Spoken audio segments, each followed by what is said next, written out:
Hello, and welcome to the Tower Coffee Hour. I'm your host, Ty Tyree, and today we're going to be looking at the Miller Commission, or PIAC, and their meeting on June 13th, 2023. There were three items that we're going to put up separately, so take a look at all three of them. That's the public comment about the Browning hangar and the possibility we'll be losing it. The second item is the Transportation and Planning District information from the City of Austin. And the third item is the tower construction, what's going to happen around the base of the tower, and what do the public amenities look like. So listen to all three and we'll make it happen. Alrighty. The next item on our agenda is a presentation on changes to the Control Tower Plaza by the folks at Studio Balcones. Elsa Frank is going to be making that presentation. Certainly. Hi, Elsa Frank. I'm a landscape architect and principal at Studio Balcones, and we're the prime consultant working on the Control Tower Park here in the Mueller development. And we have Beth Larkin here. She's also a landscape designer and project manager. Well, it's a pleasure to be here. Having listened to the conversation thus far at your meeting, I think I'm in plenty of company of native Austinites, and myself included. So this is a real pleasure to have worked on this project, and I'm delighted to share it with you this evening.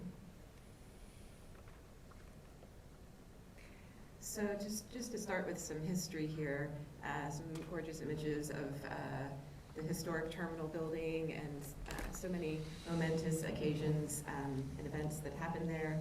I love the Ballet Austin photo on the staircase, and of course the historic Noel sign. And but some of my favorites is really from this opening day. And this was such an inspiration for us when we started designing this, looking at people getting up literally off of the ground onto these observation decks, which were so cool. And fun fact, my business partner Jennifer's parents were in college when the airport opened, and this was apparently a popular place to go for a date. But it just seemed, so exciting. Like, imagine this, you can go places far away in Austin, from Austin. So this is a drawing from I think the last public presentation, which was, I'm going to forget how long ago that was, but December of 2021? Okay, yes, December 2021. Our first presentation was in June of 2021. So anyway, we've made a lot of adjustments to this based on feedback that we've gotten, and I'm here to show you where we've come from then. This is the new updated design. Largely, the biggest change you'll see is how we're treating the area around the tower right now.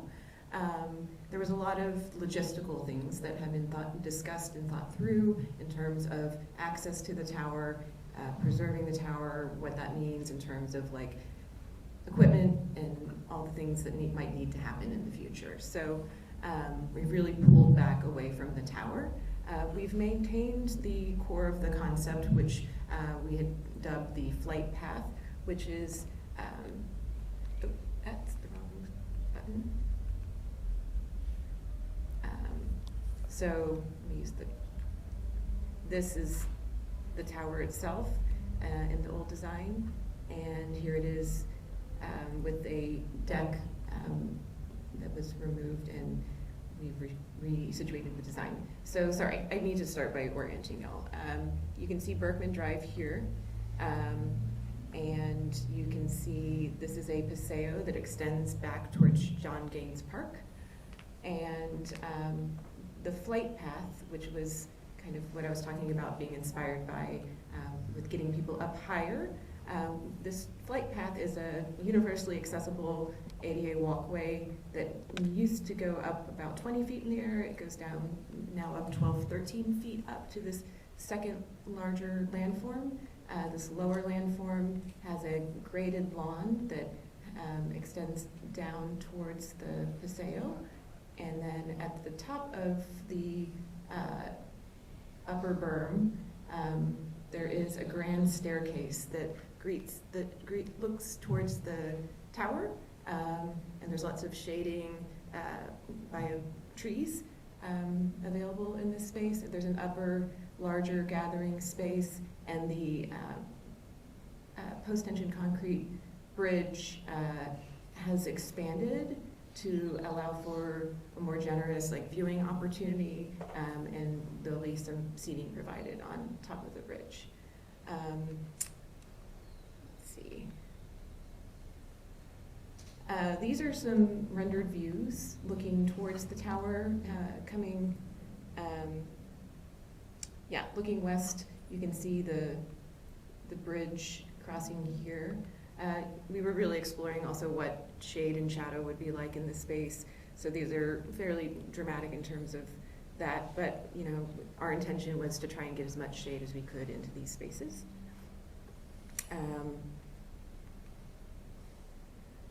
This is there's two gathering areas that are decomposed granite. This is the Ryan development back here. You can see the bridge coming back, so this is the southern taller berm. Some seating areas for gathering. They're going to try to turn up the lights so you can see some of this. Okay, good, thanks. It's pretty dark. Also at an angle is good. Oh, yeah. There we go. Back from those lights. Thank you. There we go. Yes, so there's a better view of that. So these are fairly late in the day, what the rendering is depicting. Let's see, this is at the top of the northern berm, the lower berm. So this is the beginning of the ascent of the flight path. This is the Paseo. So there's some limestone quarry blocks for seating here, and then you could picnic and hang out on the lawn here. And then this is the new grand staircase. There's a sort of a little meander of planting that goes down between the steps. We've provided some more quarry blocks that are sort of notched into the stairs for seating opportunities at both inside and outside edges of the staircase. You can cross at the landings between the two sides of the staircase. And then, this is a little ramp leading down to the street level at Berkman. This is the area at the top of that staircase. We have some built-in seating elements and working to have as much color and shade through trees and vegetation. This is looking, heading south across the bridge, ascending up to the taller berm. You can have a view, you can catch a glimpse of the stair here, and these people are looking towards the tower. And then this is the beginning of the ascent up the flight path at the lower, from the Paseo level. This is really supposed to feel like a very woodland space, shaded space, so it's very, we conceive it as being very transformative moment, so you sort of leave the more open, formal Paseo, and you go through this, sort of calming, different space. And here's a bird's eye. And you can see, the flight path coming here. This is that stair again. There'll be the possibility of a food truck over here, some more seating, and then, there's these two ramps that come this way, and then a center stair just to get down to, there's like a 6 foot about change in grade, I believe, between the plaza level and the street. And one more. And I can show you some more details of the space here with our material sample board. Mostly just really standard Mueller stuff that you should be probably pretty familiar with at this point living here. Some different items that are more particular to our space. We wanted to provide a variety of seating and dining elements. So some larger tables that can allow for group gatherings, different styles of seating, more picnic style, smaller, 4 to 6 people seating. This is what we're looking at for the on top of the bridge. So it's a nice detail. The guardrail for where as needed along the pathway is a welded wire mesh. It's a product that you see in both Peace Park and Waterloo Park. And we have a couple of different kinds of concrete finishes, including 2 shades of integral colors. There's pavers that extend from the Ryan Development's Paseo into the park space. We're using a black locust for the custom-built bench elements, which is the hardest native wood for North America, and so the most sustainable option. Limestone block, that's the same railing. Sorry, I'm having a hard time reading this from an angle. Oh yes, we have some CMU block that we're using for some low retaining walls that are holding back some of the slopes, and then decomposed granite.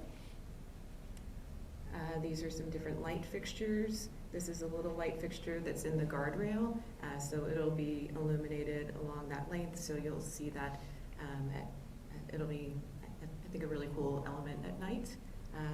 Of course, the typical Mueller street pole.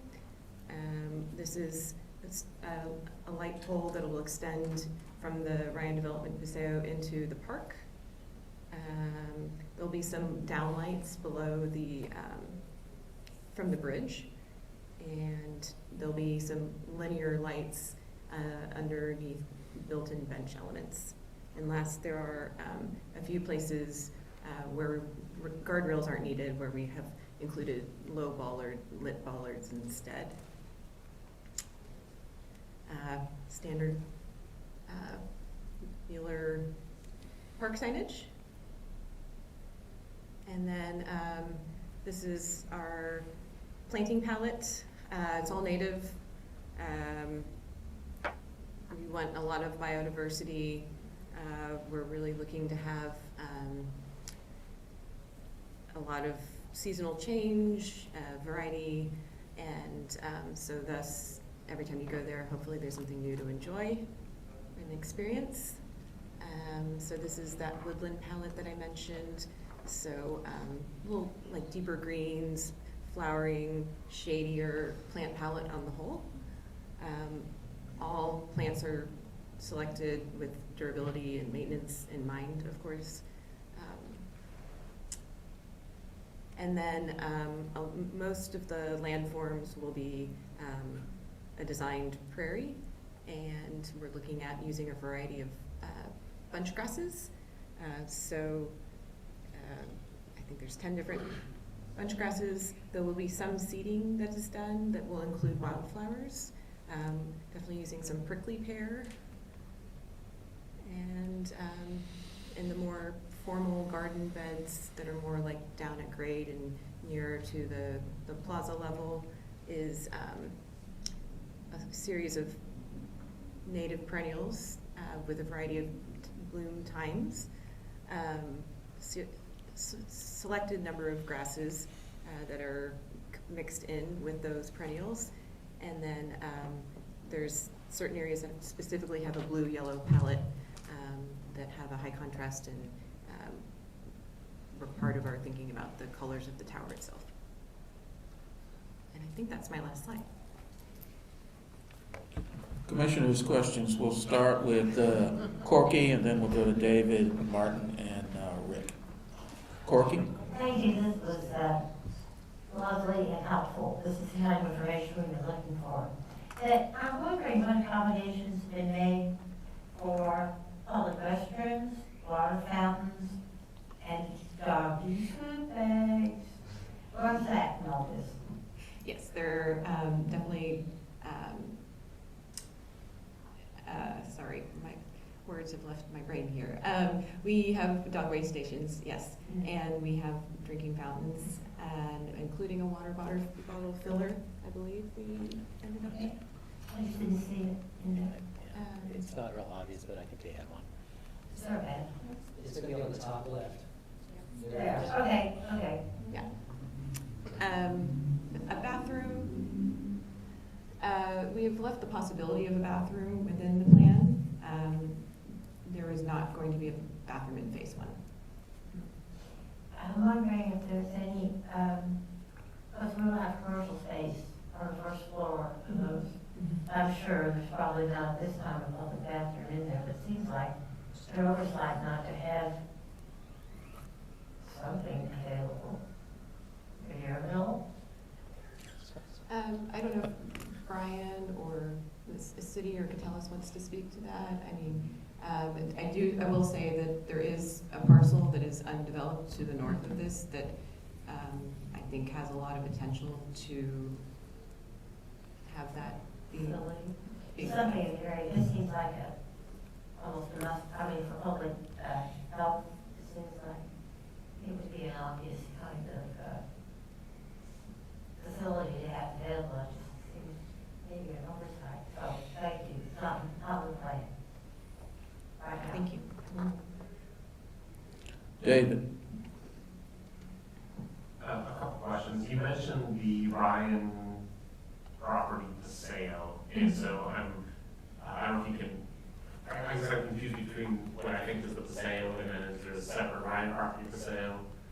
Yes. Let me see. I just going too fast here. It's what they have open. So you can see it here. So this is the Paseo going through the Ryan development, and this is the Paseo within the park, and this is John Gaines back here. Oh, I see. So, okay. So that portion is going to be owned and maintained by Ryan Properties. Correct. And I assume that there's some sort of easement or something like that in perpetuity. It's a fire lane for most of that length. Okay. But you can still close a fire line, like with a gate and stuff. You know, I'm just wondering if there's some guardrails to ensure that it maintains itself as a public space and going into the future. Can I answer? I think, the tower lighting is a big deal. And they've moved all of the event over to John Gaines Park. So this is a way to see the tower from the park. I'm just making sure that Ryan Properties can't close the state because they decided to. I'm pretty sure that would not be allowed.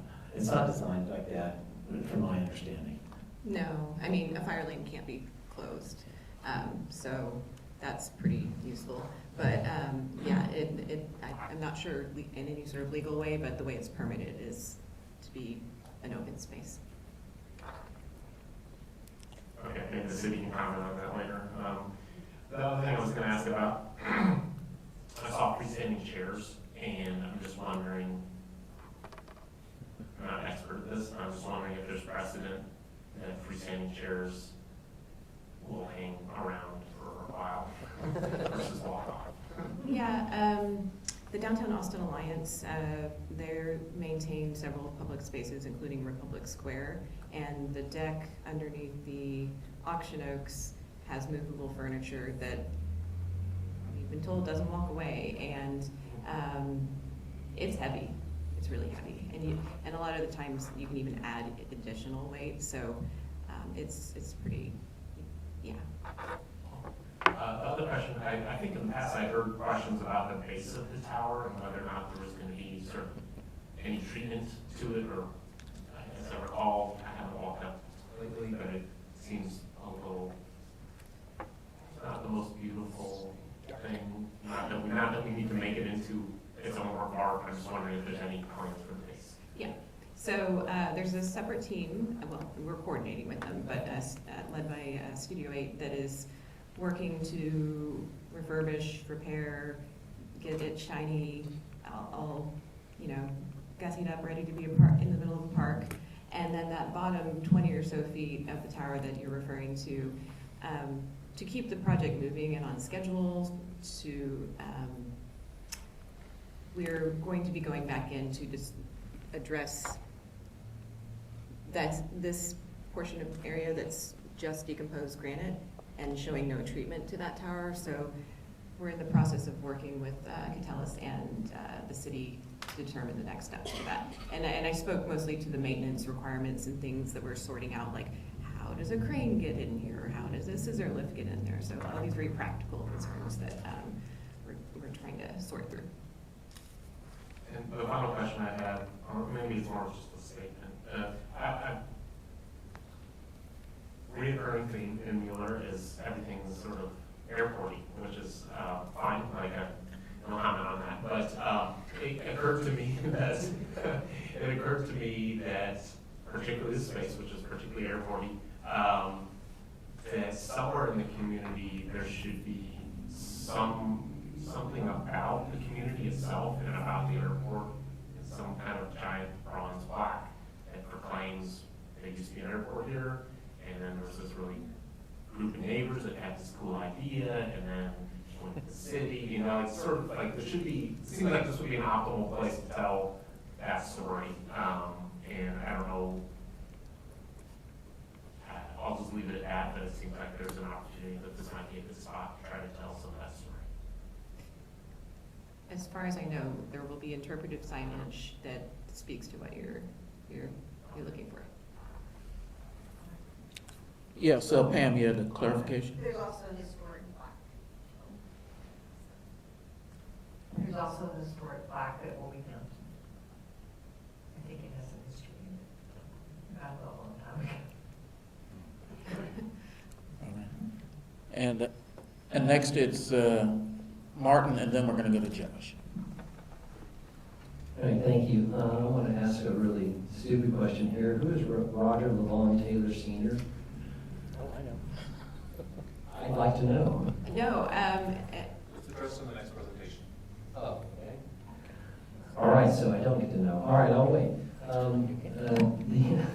The other comment I wanted to make was at the bottom of that tower, if you're going to have decomposed granite all the way around that, there's not going to be any kind of like other treatment.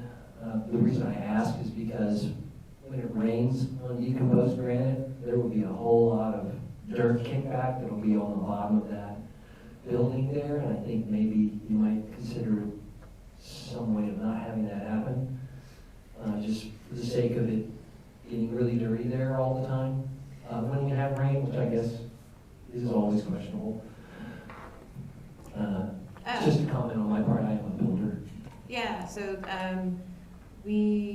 my office works a lot with the Trail Conservancy, and guess what? We think about decomposed granite a lot with them. So we were part of a safety and mobility study for the trail, and that was largely looking at the materiality of the trail. So we went and toured around, and we looked at so many different decomposed granite details. I could bore you, but there will be some sort of binder, and we're looking. There's both wax and water-based binders, and there's if you really want to know more.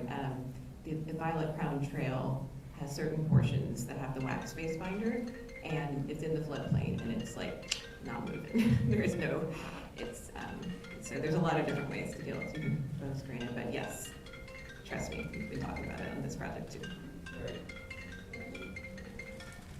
And I'll Josh, get it. okay, and Josh, you got a question? Oh, will you finish, Martin? No, just Okay, go right, go ahead. One other comment. I just wanted to say that this looks fantastic, by the way. Just phenomenal. I'm really impressed. I'm sad that y'all didn't take my original suggestion, which was to put a big giant slide off of that tower into the park. That would have been really great. Slides have come out, but Josh, you had a question, and then we'll follow with Ken. Yeah, I'd like to echo what everyone else has said. This looks beautiful. I'm super excited to have this additional part of my neighborhood.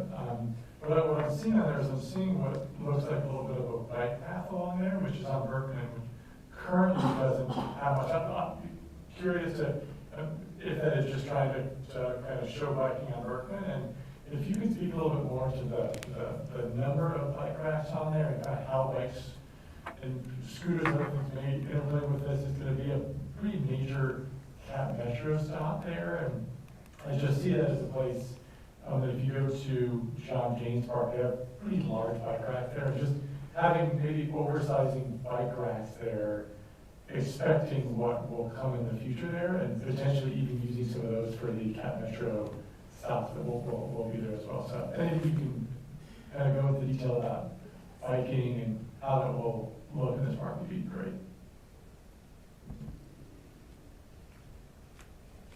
Okay, I didn't key in the bike parking specifically, but I'm fairly certain I have it correct that there's some back over here and there's some up here. No, over here. So there's at least 2 locations for bike racks. And this bike lane, in real time, like over the past 72 hours, we've been working very closely with the city to get, we're in the final steps of getting the permit for this. So this is actually one of the things we've been sorting out, but not fully done, but there should be a protected bike lane that's consistent with the rest of Berkman. There will be some parking, but there's a lot of areas where we can't have parking because there's multiple crosswalks and a few different things. I think you were referring to the possibility of a future. Capital Metro is not doing that, from my understanding. It's someplace else. Thank you. Yeah. Commissioners, other questions? Oh, yes, Ken. Thank you. First of all, thank you very much for the presentation. As I look at this picture, I'm sort of going back what David brought up, because that's what I was thinking about as you sort of meander your way up and have a visual of the tower. I thought it would be maybe a really appropriate area to consider sort of telling the story of what has happened here in this redevelopment, from the core 6 values that were established, how those things came about, how the city and Catellus and the neighborhoods work together. And the other thing that I was thinking about, given August timeframe, I think there are a lot of trees there. One of my concerns though is should we be considering cover for those who are either in handicap or just elderly and you need a place to sit, on that pathway. Make it look like a wing if you want. Yeah, no, definitely. We did think about that, and there's definitely this stopping point, and there's the landing up here. There's seating here. So there's two places along the length, and this is pretty shallow slope. I would say it's the least exertion required on that length. So, yeah, that's a good thought. Good. Well, thank you. Thank you. Kathy? Just a real quick question. What is the lawn material? Is it just grass? Yes. Because if it's shaded, we're gonna have trouble with it filling in. And if it needs to be mowed, that's gonna be annoying. And I was just wondering if you guys had maybe considered a different type of lawn material that would be lower maintenance, maybe that wouldn't grow so tall, a native grass that maybe only got a few inches tall, that didn't need mowing. Just a consideration there. Everything else is so innovative, I would think it would be something other than just grass. Yeah, that's it. Yeah, that's if you look at my company's Instagram feed, all we talk about is not having lawns, and all 3 of the partners are ripping out our lawns. You can follow along on Instagram. But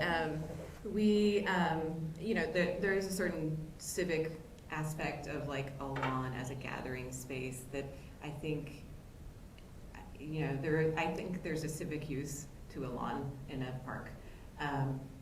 And we, I believe, are currently showing it as the standard Bermuda. We've internally been talking about, should it be zoysia, should it be this, should it be that? So we haven't, you know, the drawings aren't quite done yet, so we have flexibility. I will just say that, like, yes, I hear your point about shade and it changing. It'll take a while, and I think that's something that as people that are, as a culture, embracing our attitudes towards lawns and wanting pollinators and all these different things and carbon sequestration through trees, our attitude towards, like, maybe the edges of the planting bed change in like 10 years, you know. I think it's really hard for landscapes to be fully static, but I hear your point, and we want to address that for sure. Okay, Rick, you had a question and then Corky. So many questions. I mean, it's cool. I like it. I do have some questions. I'll start with like one of the nitpickiest ones. The light fixture, the typical Miller Street light fixture, they just do not belong in a lot with this mid-century tower there. Something that, and I'm assuming that you basically got all the stuff spec'd at this point and you're not going to change it? Those are just along Berkman. Okay, but it would be so much cooler to have something that was more period correct, but certainly at least an attempt to do dark skies compliance. It's just, you know, this was a huge mid-century modern site, and we're just, I hate to just lose all of that. We've lost 99% of it. So anything that you could do to sort of go back to that, I would be very appreciated. More colors in the furnishings that were maybe, I don't know, I know you have issues with fading in the sun and things like that, but just anything to like, oh, hey, this was cool back then, and it still is.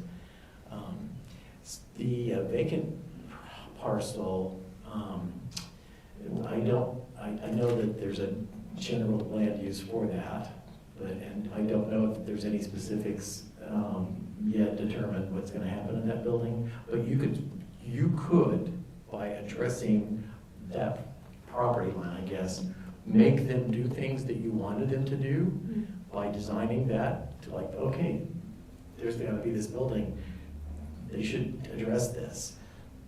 So consider that. I know you've got the design, but like, oh, you know, that's gotta be a perfect place to go out and get with my cup of coffee and sit, or, you know, have like desks or something like that where people could work. And it's gonna be an office building. So you could make that building do something, I think, by your design. I don't know. Was there any sort of like public input? Was like Roger Taylor's son involved in any like talks? The name. Was just the name, I got that. Was George Kinney involved with any consultation on this? Because he was a big part of saving this. So just curious about input on design. Where did it come from? Well, there have been 2 public presentations, or is it 3? 3. And there was a public comment period following those. And as we were learning about the site and determining some of the parameters, we definitely coordinated heavily with Gerard and understood all of the work that they had done, and used that to help shape this. And actually the first, I have it written down here, we presented to, there was a series of presentations before the first public presentation, which Gerard, To whom? to Gerard Okay. specifically. Okay. Yeah. All right, thank you. Yeah, thank you. Yeah. Ken, did you get your question? Okay, Corky. Just help me remember, what's the completion date? Proposed completion? Scheduled completion? Yeah, sorry, I'm just looking to, Late next year. late next year, yeah. Commissioners, other questions? All righty. I just wanted to make a couple of brief comments. One, I concur with my colleagues about, because I believe this is gonna be an iconic gathering place, not only for East Austin, but for the city. And so I think having some public bathrooms in the vicinity would be an important amenity. And also, you guys are the experts, but encourage you to be creative on what type of grasses you use for the lawn areas. It does need to be a lawn, but maybe it doesn't. Bermuda is not always the answer. And as for the name, and I understand we're going to hear more about that, I think I participated in a meeting, it's probably 4 years ago, maybe it was pre-pandemic, where I did hear about the recommendation to make sure that Mr. Taylor's full name was added, and I'm glad because one, we want for people coming to Austin, especially those of a certain age, we want them to know that this was not named after the member of a 1980s rock band.